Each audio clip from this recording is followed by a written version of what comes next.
All right. Happy New Year. Welcome to the first episode of the Common Rule podcast in a very long time, and the first episode of the podcast in 2024. Don't worry, I'm not going to be singing or playing my guitar or anything. First of all, I'll get into this, but I just have my guitar set up into my little recorder. I've rearranged my whole let's just say my creative cart. I have everything like on this 3-tiered cart. Because I didn't make a resolution. First of all, I hope you guys are doing well. I hope you guys are out there. You guys are creating. You guys are indeed doing lots of good things and such. I'll tell you what. It's been a little bit of a tough year for your humble narrator. Not so much in, comparatively speaking. A lot of strikes and gutters, dude. And but for the most part, we came out we came out of it okay. They're really and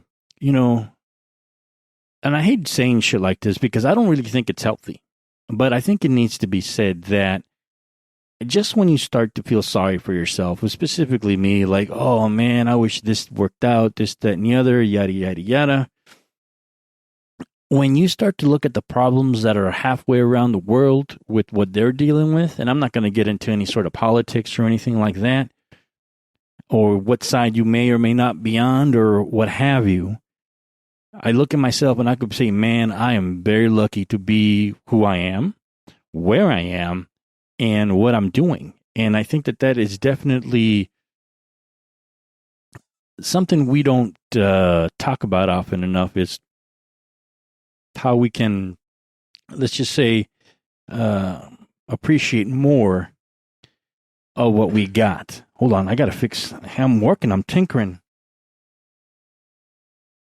Like I said, I got this whole podcasting set up, and I'm still kind of getting it ready. And to be honest, I don't feel like I'm going to be doing much editing other than little this, little that. Let me see something here. All right, that worked. One of the things I do is, like, if I have to get up and go do something, or I don't know, if I burp really loud, I have to do a little marker so that I can go back and at least help you guys out and take that out and not hurt your wonderful ears,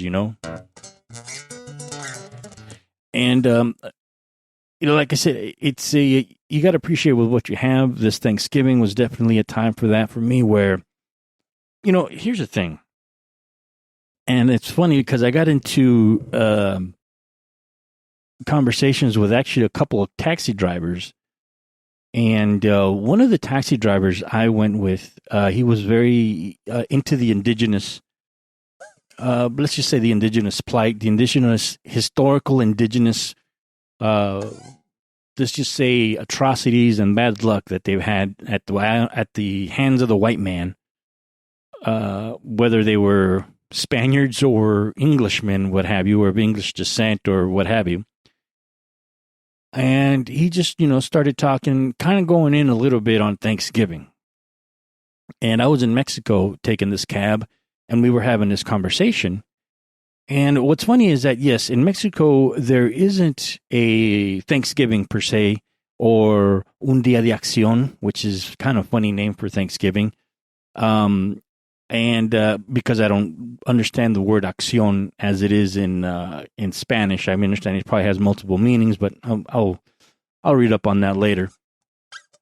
But he just started talking about how, one, he doesn't, he started going in on the as we go on and learn the history of what Thanksgiving really means, and that it's not always the everyone getting together and giving thanks, and the cowboys and Indians, or the pilgrims and the Indians, or what have you. But he also, because he's Mexican and we're in Mexico, he starts going in on, he doesn't understand why we celebrate it on this side of the border. And now it's not, and he's right. It's kind of weird. But Thanksgiving is something that is celebrated in Mexico along the border, along the Rio Bravo, what have you, you know.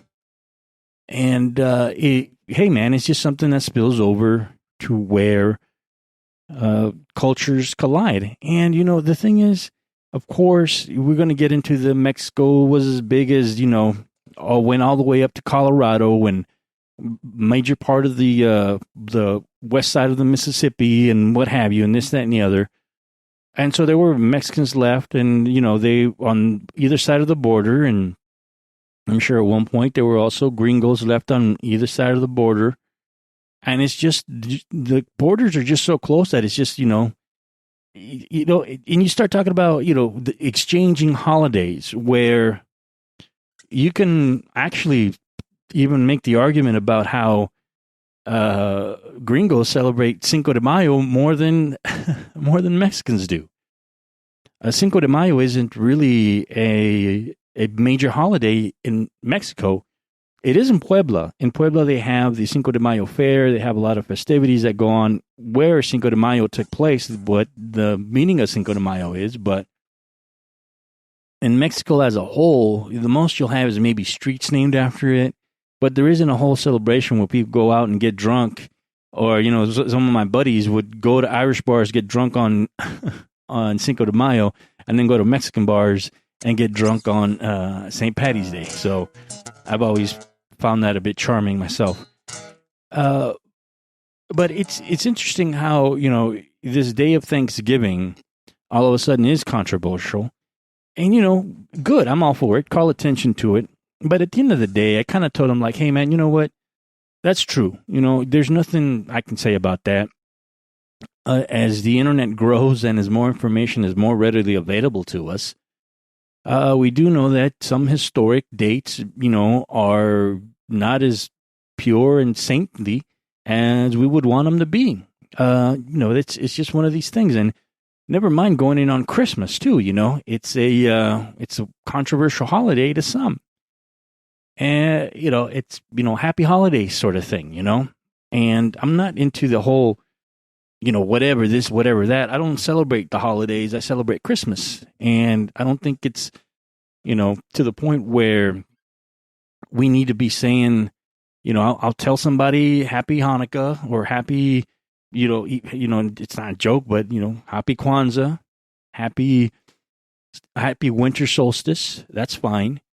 But I don't think there's anything inherently evil about wishing somebody Merry Christmas or Happy Thanksgiving. You know, it's meant in the most genuine, affectionate form, in my opinion. So I kind of, you know, clap back at this guy and going, you know what? Yeah, that's true. There's nothing I can tell you about that. A lot of that stuff is true. A lot of that stuff happened to indigenous people. Not a lot of it. All of it happened. A lot. I meant all of it happened to indigenous people.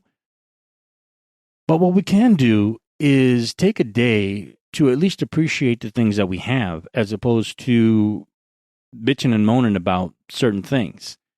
And that's not to belittle the plight of anyone that suffered underneath any rule. I'm not here. I'm the last person to protect fascism and slavery.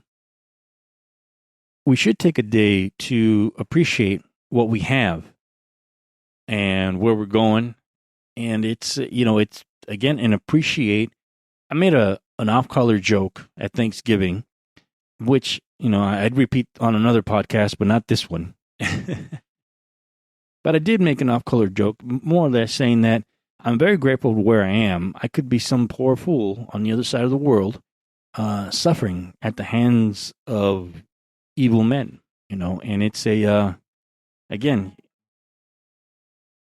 it's very appreciative about what's happening here. We're appreciative that we've been able to go around our favorite sun one more time. Happy birthday, Earth. And start the new year off clean and fresh, because that's mostly what it means, right? You go out there and you're supposed to be making a new start. It's not exactly that it is. The universe doesn't give a fuck that we circled the sun one more time. it's just another day in the life of the galaxy, right? But it means it's symbolic. It means something to a lot of humans, and almost in any culture, no matter what day the year is celebrated, where you celebrate the new year in February, or you celebrate it in January, or you celebrate it on different days because you don't even adhere to either one of those calendars. You know what I'm saying?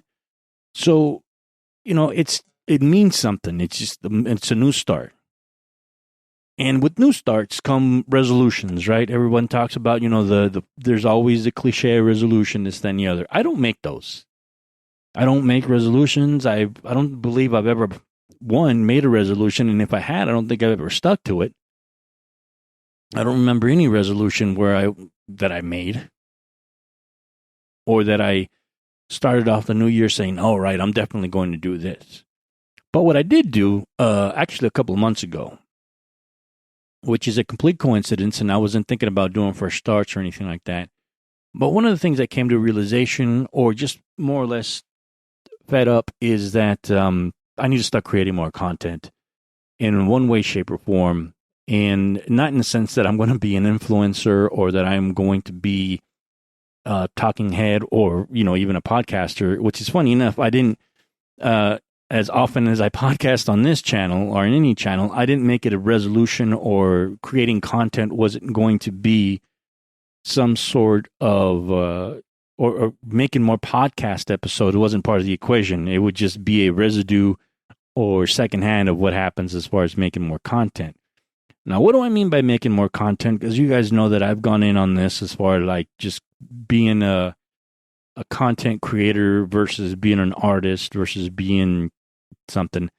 The way that I mean it is really more or less kind of like practicing, being able to use the tools that I haven't used heavily in the past, man, to be honest, in the past 3 years, 3 or 4 years. We'll call it 3.5 years since this whole thing, to where, man, I was photographing at some points per month. I was doing at least 30 rolls of film a month for the longest click.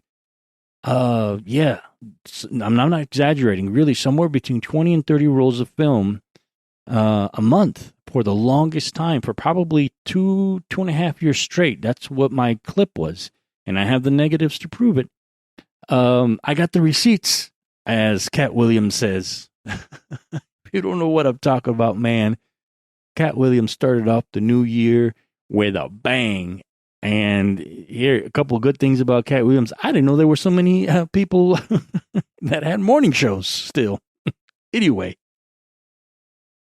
And then I had a health issue that actually decided to, just out of coincidence, the whole pandemic thing came about it. So this whole thing snowballed to where I went from shooting 20, 25 rolls a month, even 30 in some places, sometimes some months it was 50, to nothing. To some months, I wouldn't even take a picture on my film camera. Now, why do I say film as opposed to, because one, I love shooting film.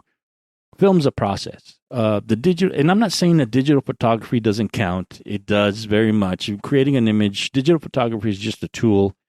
The camera is just a tool overall. Whatever, you guys know how I go in on that. You ask me what my favorite camera is, and I tell you the one right next to me, sort of thing. So name brands ain't a big thing to me. But shooting film is a process. It's a loading, unloading, shooting, figuring out the correct exposure. I have completely manual cameras, and then you unload it, you load it into another thing, you wash it and develop it. You unload it from that, and you hang it out to dry. And then you somehow digitize it, scan it. My scanner broke. That's another thing. So you have to figure out another way to digitize it. So now the easiest way is to basically take pictures of the negatives and invert them in the computer. And, as boring as that sounds, that's exactly what the process is. And it's not that the process is a pain in the ass. It's just that going out and making photographs has been a bit of an issue this past, and it came to the point where like maybe the last year or before that, there was really, let's just say I was kind of handcuffed for the most part. Let's just say in that sense, because I love shooting with other people. This is my thing. I'm making portraits. Some of you know some of the work I was doing. Others, I love taking portraits of musicians. I love taking portraits of people in general. I have a bunch of other photographs that I take as well. So making portraits and just about the whole spectrum of the genre is what I love doing. And I think I'm okay at it. I think I got my own style. I do my thing, and I think I'm okay at it. And it's just been very hard to express myself like that. And because there's just haven't been any people readily available to do certain things, and then other things happen, and then blah blah blah blah. So to make a super long story short, it gets to the point where I go, man, I got to get out there, and then my car breaks down. I got into an accident. Never mind. Something I can't get to. My car don't work. Never mind. My car don't work, and it's getting in the shop, and I'm just basically it's at my friend's house. I got to get it to the shop to finally get fixed, and I've been without a vehicle for almost for almost 3 months. And so this whole time I'm thinking, oh man, I could have been doing this. I could have been doing that. And I'm like, shit, I don't have a car. And I'm like, you know what? I got to not make that an excuse anymore.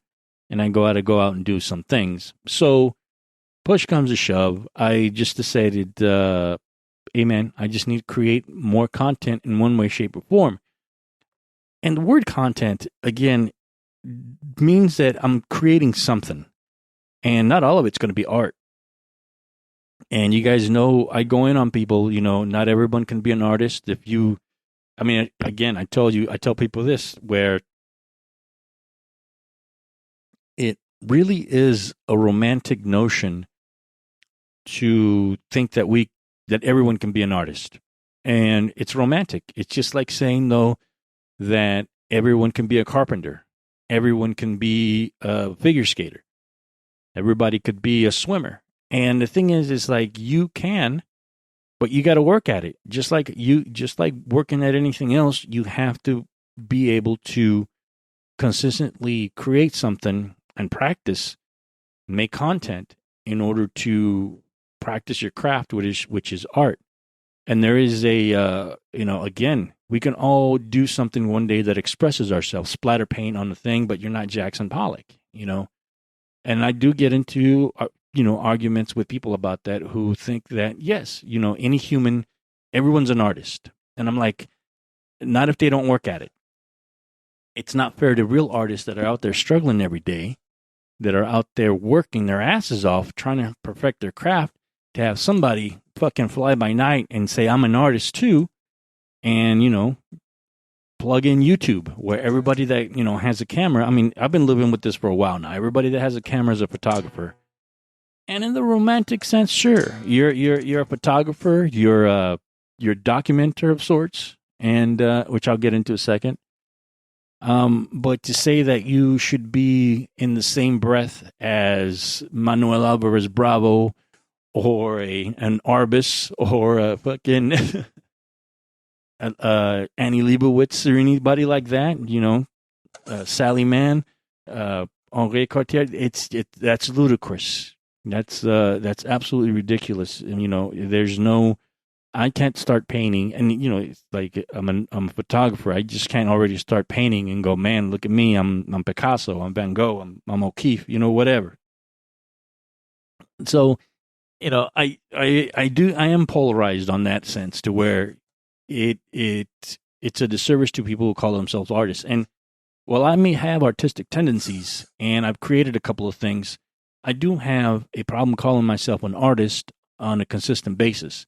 And right now is one of those times, to where if I call myself an artist, I haven't created anything that's worth a shit in a very long time. In my sense, in a galactic minute, to where I'm like, well, I've done some still lifes. I've done this. I've done that. And that's great. But it's something that actually means something and it's meaningful. I haven't done that in a while. So coming to that realization, I'm like, if I'm going to call myself an artist, I got to start putting out and putting out. You know what I'm saying? Anyway, I'll be here all week. Have the chicken. So that's one of the things where I started, okay, I got to create more content. And one of the things that I want to do, and I've mentioned this before, and I just decided that I do have something specific that I want to accomplish here within the next 5 years. I guess if it's a 5-year plan or whatever, I have it. But it's nothing. One of the reasons I got into this was really as I thought about it, is documenting music. I've always loved making music photography, making music photographs. And I've ventured on into recording stuff and being into the audio world, and I've dabbled, and I am by no means an expert in recording anything. I can record something, but once you start to mix and master something, that's a completely different level that I have to get into to be able to, I think, accomplish what I want to do. But at the very least, let me bore you for a second here, and in case I've forgotten to say something about this guy before, I'll say it again. Just to remind you guys where it's coming from. So there's the Alan Lomax family. Alan Lomax, John Lomax, and John Lomax Sr., what they did, they're musicologists. And that's what I want to be, a musicologist. And essentially what they did, and what I thought was amazing too, and this happened a lot around the Great Depression era. One of the things that we have these great photographs of great photographers, especially like you guys remember Dorothea Lange's photography. Yet these amazing photographers that the government hired to go around the nation and make photographs essentially to give us, or the government, a sense of the State of the Union in a real sense in photographs. The government also funded musicology projects to where the government wanted to archive folk music at one point. And so the Lomax family is really known for that. Alan Lomax is the latest one. May he rest in peace. I think he's passed. I'm sorry. For sure his dad. But he's one of the people that documented the blues a lot. You can look up Alan Lomax on YouTube and still see that he went around with a camera and with decent audio equipment and recorded many blues people all around the country, louder South, Texas, what have you. It's one of the reasons I think we have R.L. Burnside and a lot of those northern Mississippi blues and a lot of these other blues people that we wouldn't have otherwise got to know. Lomax Sr., I believe, and some of you... correct me if I'm wrong in the comments. That's another great content creator trick, right? Where, let me know in the comments, sort of shit, right? Anyway, you let me know in the comments. And Daddy Lomax, John Lomax, he recorded a lot of folk music, and it's one of the reasons why him or someone that was hired in that same program recorded people like Robert Johnson, Blind Lemon Jefferson, a lot of these Texas bluesmen. All that music got over to Europe.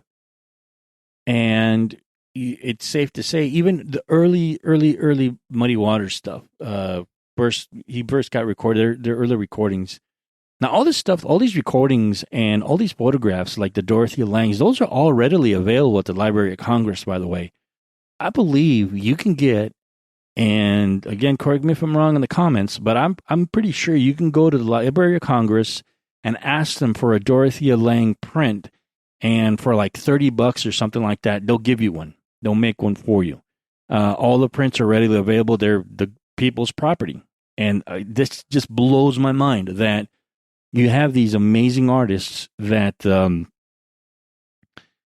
whose work is readily available because they were, in those days, I'd like to believe, and I could be wrong, let me know in the comments, that they were paid reasonably well in order to go through these projects, and so they did not have a problem giving up the rights to their photographs, which is something that I've kind of talked about before about, your rights and this, that, and the other. Or if I haven't, I'll talk about it later, to where, your work should mean something. But, all of a sudden you are doing something good for the nation, right? And it'd be kind of hard pressed to make a whole lot of money on those types of photographs. But it's anyway, they're readily available. You have a lot of artwork that is readily available for a very reasonable price. Just go ask your congressman. So there's this movement right now, as far as I get in YouTube and all this shit, of being a recording and documenting a certain type of Mexican music. And it's something that I've always kind of wanted to attach myself to, is like, okay, well, where else can we go to, in this world that everyone's kind of like a YouTube content creator now. Even you can just have your phone and point it at you, and you can make a recording that's better than was made when the Lomax family in the 20s and 30s was out recording music all over the country. So it's funny how that works. I'm looking at my little recorder right now. I have one of these multi-track recorders that I bought a while ago that I wanted to get, because in my mind I was going to talk to anywhere from 6 to 7 people at most in a band, and I want to hook them all up, and I wanted to talk to them all at once. And that was originally what my podcast was supposed to be, right? I've kind of mentioned that before, I know. And so I got the super multi-cam or multi-track recorder, and this recorder is better than shit that the Beatles and Sgt. Pepper's was recorded on, that Pet Sounds was recorded on, that Electric Ladyland was recorded on, maybe even later on too. It's probably better some of the stuff that the Pink Floyd's was recording on, to where it's multi-track, and then you have the there's a bunch of other shit too, but as far as recording the music down and having multi-tracks, the Beatles wish they had something like this, You can get into the debate about digital and tape later on, but what I mean is having the facility to create something multi-track in your own home is, I'm sure, something that a lot of people would have. So we have all these things that are readily available to us. And yes, I do think that while I just, every, swinging Pete in town has got a phone now and is a content creator, in a way they are. It's what you're doing is you're documenting the life of you, and I there's something noble in that. There isn't nobility in some of the other bullshit that happens, but when you take a family vacation, when you take a picture of your dog, when you show your dog doing something funny, that's content, that's noble, that's fine, that's documentation. I appreciate that. That's great.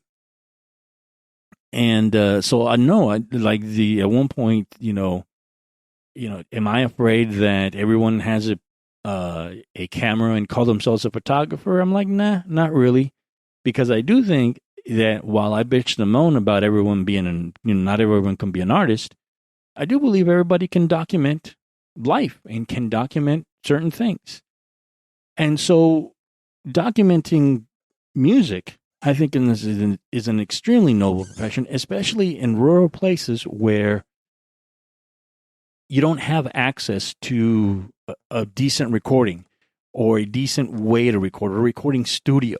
So what I want to do is, and I mentioned this, you look at the NPR field recordings, and that's what I want to do, going out in some sort of open field, out in the cornfield, out in the tequila field, out in the sugarcane field, and be able to record something outside. And there's this movement of the son jarocho, the music of Mexican music, but specifically a region of Veracruz down by the Gulf of Mexico, where my family's from, to be able to start there and record there and have music in this day and age be appreciated worldwide, if you wanted to, and giving people access to not be rich and famous. Although if that's what happens from them, that's great. Certainly I don't think that a lot of the artists while they were definitely known and, Muddy Waters is who he is today, I'm sure some of those recordings helped them get to Chicago along with a lot of other people. I'm sure that they didn't get filthy rich and famous. They made a great living. Robert Johnson, unfortunately, didn't quite make it to 28. So he, I'm sure he was still gigging around doing things. Had he, had his music hadn't been alive, maybe he would have been rich and famous. But my point is that a lot of these people that were documented from these programs while they were known, they didn't exactly get rich and famous from it. But who knows? I'll do my, if you know someone, let me know in the comments. So, anyway, I think that that's definitely what I have to do moving forward. So, I need to practice. I need to create content. I need to be able to record, use the recorders, master my camera beyond anything. The thing is, of course, I've letting you guys know that video is now something that I find necessary. Maybe not in the sense like in absolutes, like, oh, you can only do this, you can only do that. I certainly never felt that video was the end all of anything. But you take a photograph, a moving picture, which is basically what it is, a moving portrait of somebody doing something, is a technique that I wish to master. And all that said is that moving forward, I do need to start going out and little by little, at least, start being able to use these skills that I have and increase the skills that I have, the skills that I want to get in order to create more content. The thing is, I don't see it to be tough. I don't see it to be some sort of unclimbable mountain or anything like that. But it certainly is. You got to get started. So I rearranged the whole thing. Is like, so with that in mind, I rearranged my whole system to streamline my workflow. I had to get rid of one computer because I was no longer allowed to use it for, let's just say, the day job. So that computer is out of the picture for the moment. And it wasn't anything crazy. So I had to kind of rearrange something. The computer that I loved, the laptop that I had, it's one that I took to Mexico. But the problem is that sometimes you go to places where there are spikes in the electricity isn't as well regulated. And what's funny is that I never thought of that because all my equipment that I have plugged here in my house, it's all plugged into a surge protector. And that's just something that I've always done for a long time without thinking about it. And the thing is like, when I went on my last trip to Mexico, I didn't take a surge protector with me because I just didn't think about that. And I don't think about things like that. But believe me, now I do. Something surge happened and it ended up zapping my laptop. And at the moment, my favorite laptop, which was very powerful and very cool and did all the things that I needed it to do, which is specifically rendering video and rendering, whatever, it's pretty much cold, dead in the water right now. So because there was so much weight right now, I just left it down in Mexico because I ain't going to be fixing it. But anyway, you don't need to know all that. It hasn't that you know that I've rearranged my whole setup here to, even at the very least, have produced some sort of Juan Minuto recordings. That's why I have my guitar plugged into this thing. I have my guitar.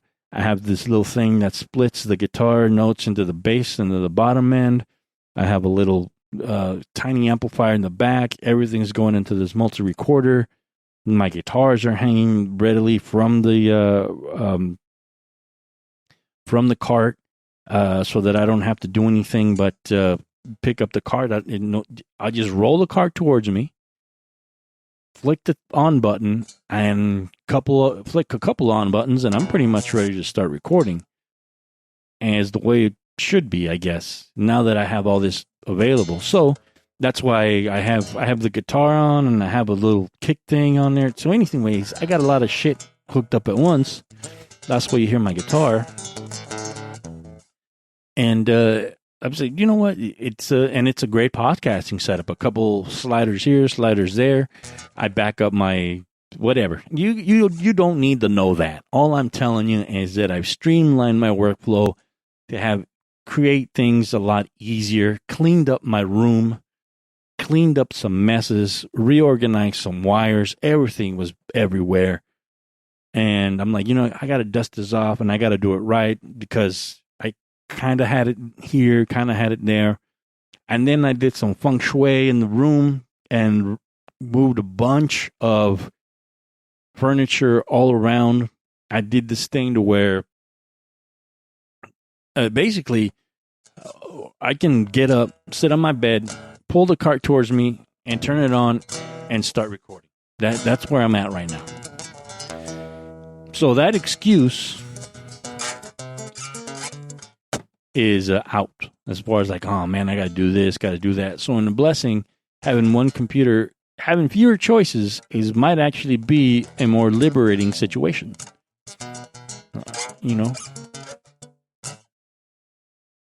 So 2024. What do we do? What do I do? And one of the things that I look at, and I don't want to make this some sort of reaction podcast or reaction video or anything like that. Certainly not that. But I think that speaking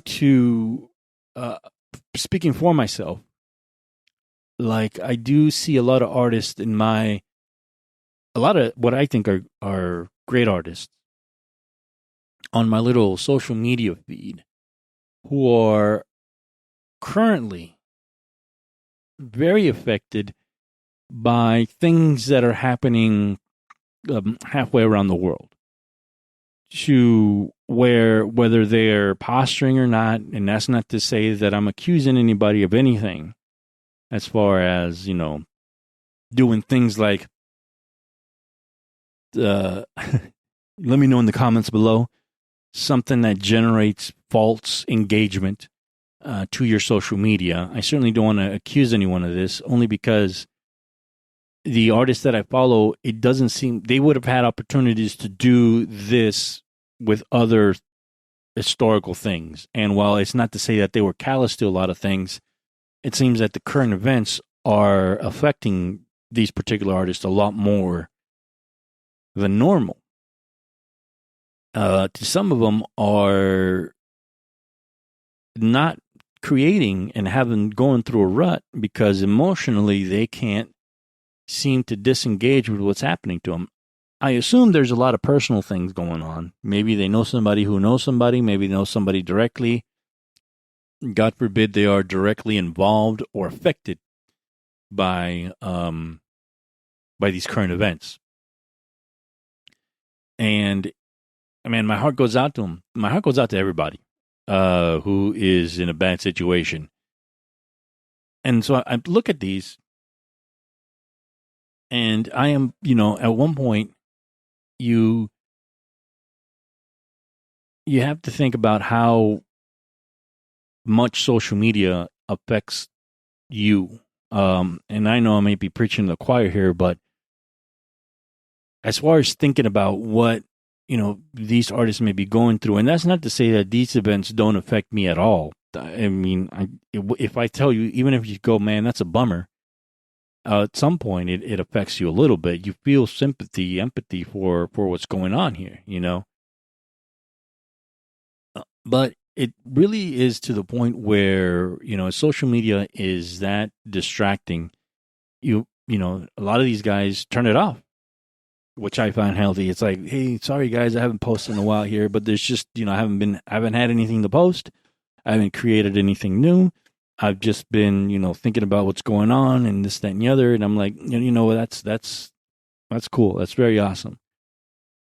And then there are the other people, and I'm not judging either way as far as what's going on, but there's the other people who have more or less stopped creating content altogether, or stopped creating their not content but their artwork, and really have posted nothing but information, or God forbid misinformation, or just the fact all they're posting is, let's just say, headlines from the current events on whatever side they are on.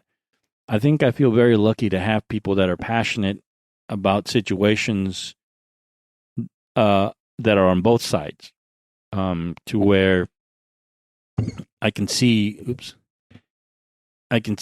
how, emotional people get and how passionate people get in these situations. So in this sense, like, at one point, I like social media a lot. Again, one of the things that social media does for me is, one, let me look at other people's work, get in contact with a bunch of people. Two, it really is educational. Some educational purposes. Like right now, what I wanted to do is find a super cheap video camera that shoots high quality, and buying it used, and this, that, and the other. So I dive into the ether of YouTube and start looking at all these things, and then you go down a rabbit hole and another rabbit hole, and you start looking at these things. And it's not just the current events that I'm talking about. I think you guys know what's happening on the other side of the world. But there's these other current events that are happening that are just amazing to me. Like, what's going on here? And why is this necessary? And are there really people out here that think this way? And I'm thinking, man, that is wild, wild, wild, wild. So you look at these, and I look at them and I watch them and it's content that I absolutely do not agree with, but I am awestruck. And so I watch them. I'm trying to think, who makes this content and why? And in the sense of creating content and of creating something, why would you do that? And at the end of the day, it really is, when I mentioned posturing, it's like the false engagement, to where there are sites out there that on purpose give bad information, misinformation, that tell people. I'll give you like a perfect example of it. And this is just like the more or less innocent way, as opposed to the super hyper political way, because I don't want to get into that field. But this is what happens. I follow this conspiracy podcast on the YouTube called Dark Rabbit Hole or something like that, and it's very interesting. You guys know I'm really into conspiracy theories, certain conspiracy theories, not all of them, but I do love myself a good conspiracy theories, the Anunnaki, the aliens, the anything to do with pyramids and all that jazz, right? The outer space folk, the ninth planet or what have you. But it is the thing with that, like in this specific instance, this channel gives out wrong dates and wrong information on purpose. Like, for instance, I'm just making this up. This isn't one of their contents, but for instance, like, did you know that when America declared its independence on October 16th, 1842, the aliens came down and they were the ones that held, wrong dates, as opposed to July 4th, right? So they give, or they'll just miss it. Did you know that on July 3rd, 1742, when America declared its independence, and it's the wrong date, and well, I hope everyone knows, but then you start getting into the comments. This channel is so garbage. Don't they know anything? The history date's wrong. This, that, and the other. This is what happened. But all of a sudden, you get thousands of people reacting to your channel and on this false engagement, to where, no press is bad press, or whatever that deal is, to where even bad press is good press, something like that. I don't know the saying, but you know what I'm talking about. To where this false engagement is generated with misinformation. And it's not because they're trying to educate you or because what they're saying is valid or anything else. All they want to do is get paid. And so they generate this information. And it happens a lot too when you start looking at, in my case right now, also when you start looking at gear, where you start looking, and I know I've mentioned this before, and I've mentioned it again, just because I'm going through it again, to where there are a lot of conflicting informations, and a lot of times it's like, for instance, here's the thing. The balls of somebody to do this. So what happens is a new camera comes out, right? And so the guy has balls to say, you know what, I haven't tried the camera, but let me do a podcast about it. And I'm like, how the fuck are you going to do a podcast about something you've never even used? Well, the stats say this, this, and this. And you know what? Who cares? Anyone can pick that up. And so they have this 2-hour long conversation with another person who's never used the equipment, talking about how great this equipment could possibly be. And if you start to think about, I call it the mysterious camera syndrome or effect. And what it is like, if you start to really think about it, only the people that made that camera and paid this guy to talk about it, there's a reason why, because he's getting paid to talk about this camera, right? And I call it the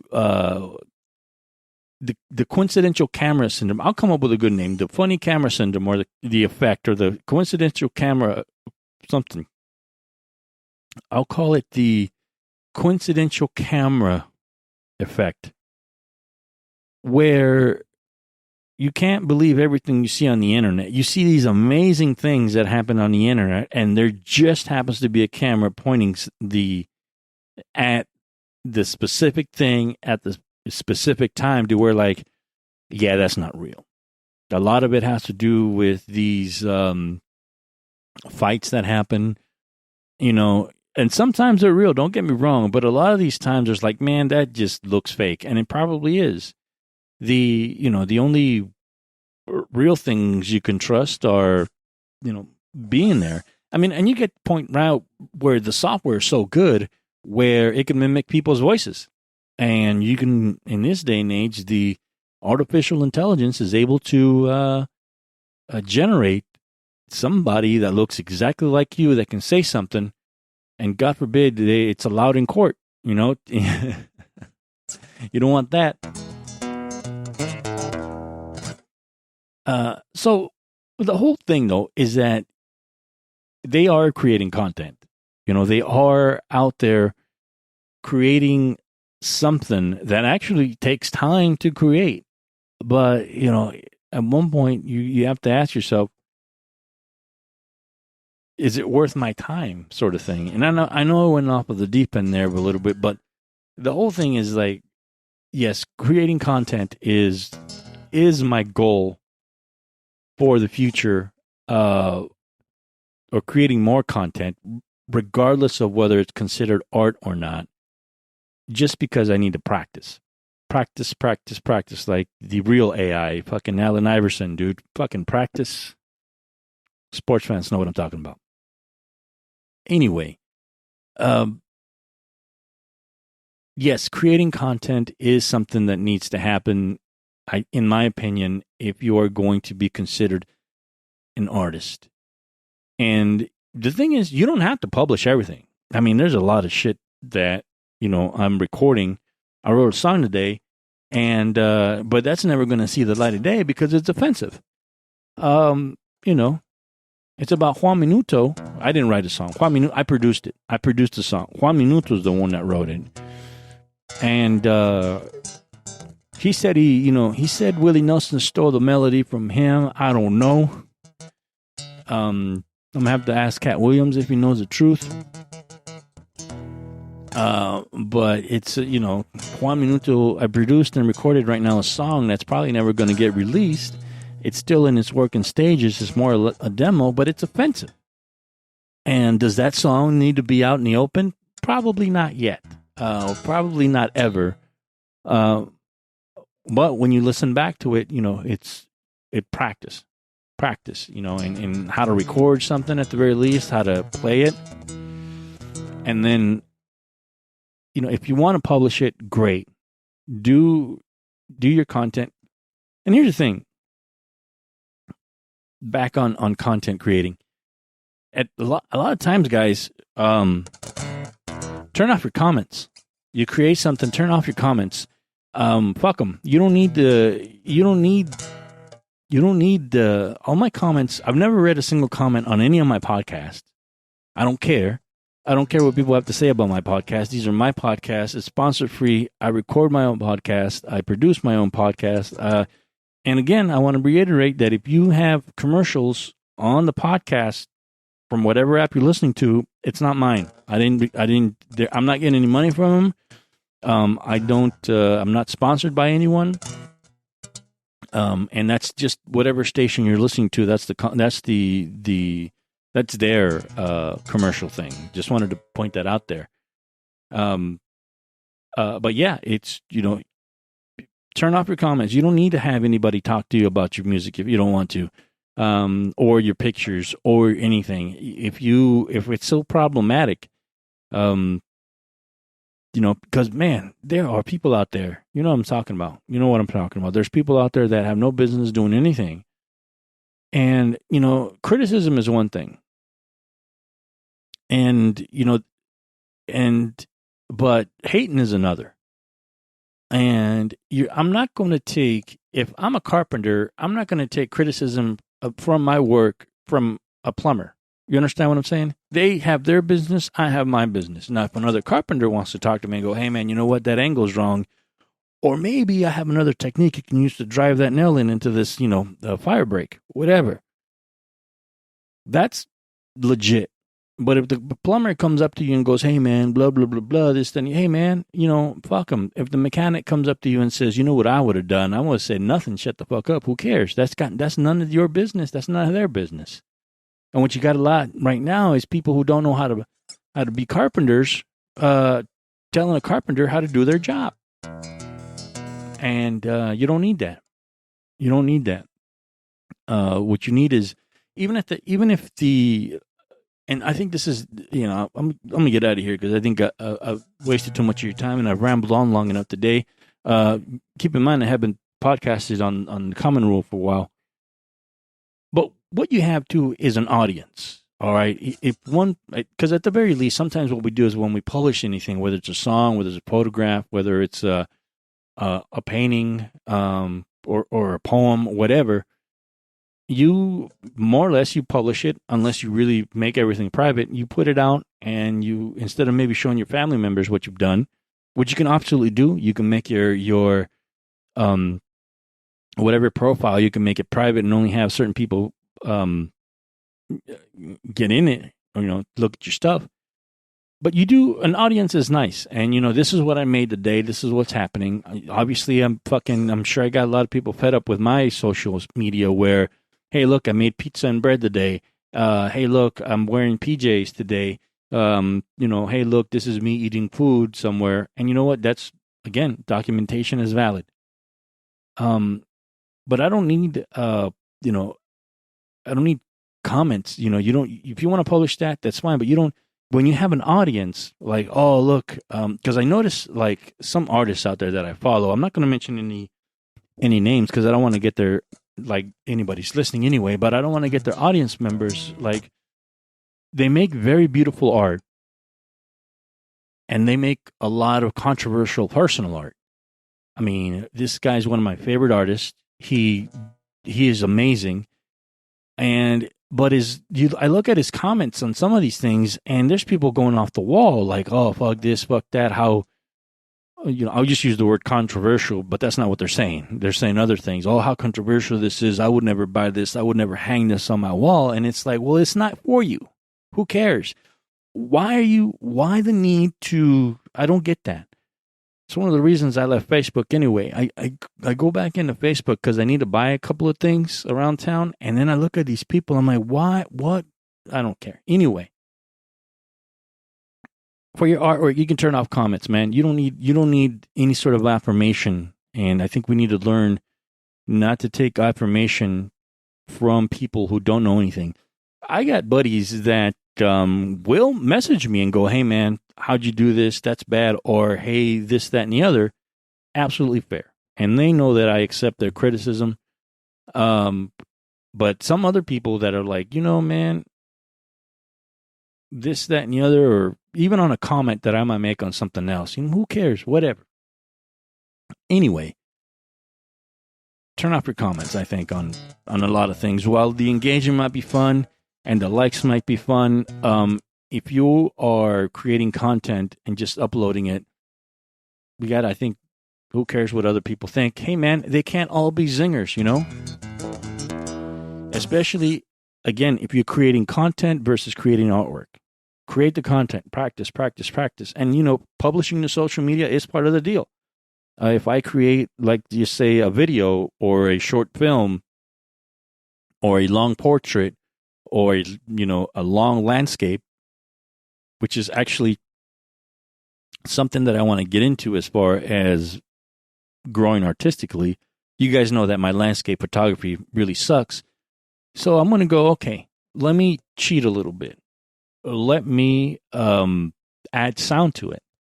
And let me record an hour, 2 hours worth of the sunset going down with what would otherwise probably be a mediocre photograph or moving picture, a moving photograph, a moving portrait of the sun,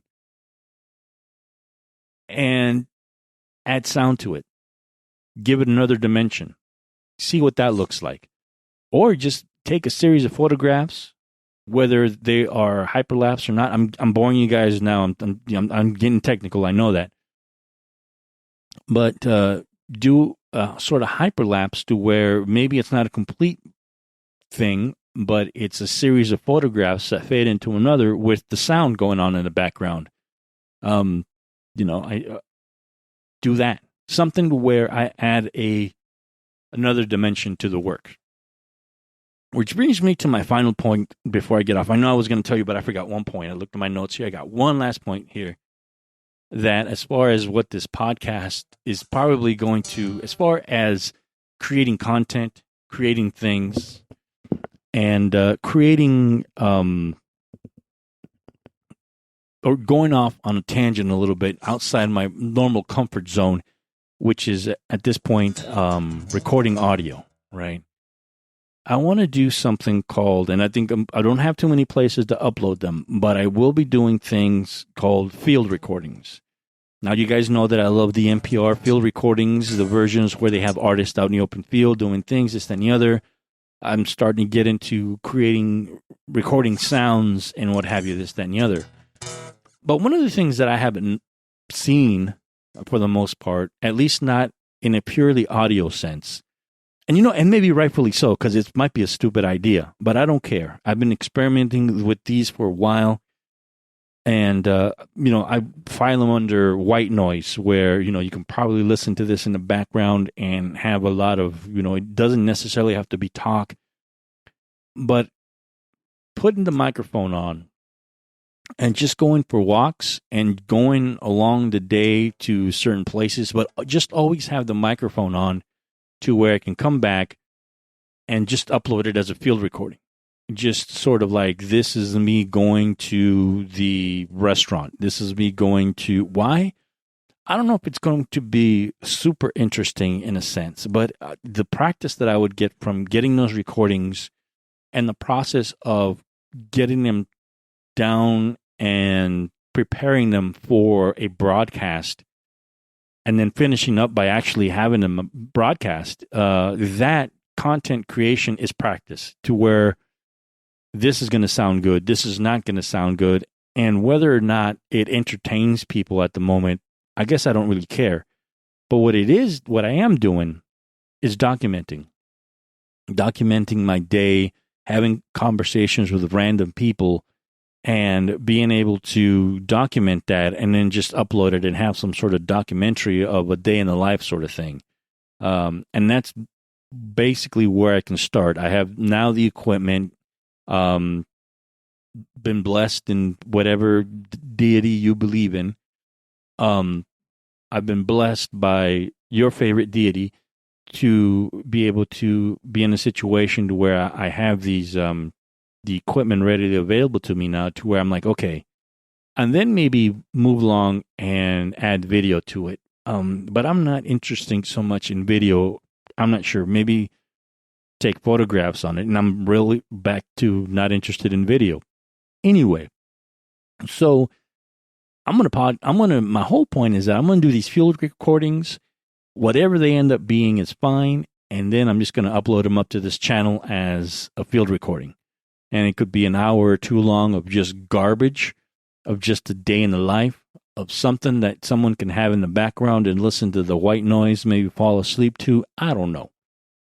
But that's one of the things that I'm going to add to this channel is the field recordings. If they're amazing, great. And if they're not, whatever. Who cares? But it's my channel. I do whatever hell I want. And then either lose the 2 listeners that I have or gain 5 more.